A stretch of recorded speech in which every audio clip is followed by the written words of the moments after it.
Hi, I'm sitting here in our audio booth at PearceMD, and I wanted to answer a very common question we get asked that is, do I need a hearing test?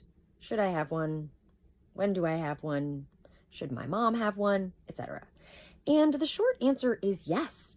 Everybody should have a baseline hearing test, especially anybody above the age of 50. Now, even if you're below 50, if you have concerns about your hearing, your family members do, or you have ringing, a hearing test is a very objective measurement of what's going on with your ears.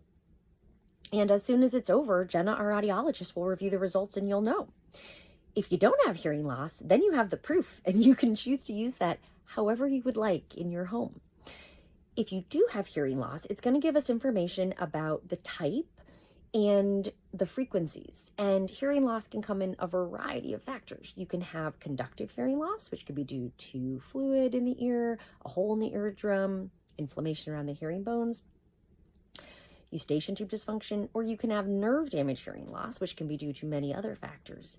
And then the pattern of the hearing loss, low frequencies or high frequencies, gives us a lot of information about what might be going on, if it's related to your ringing, and what are the next steps. So if you're wondering, the short answer is yes. Give us a call and we'll get you right in.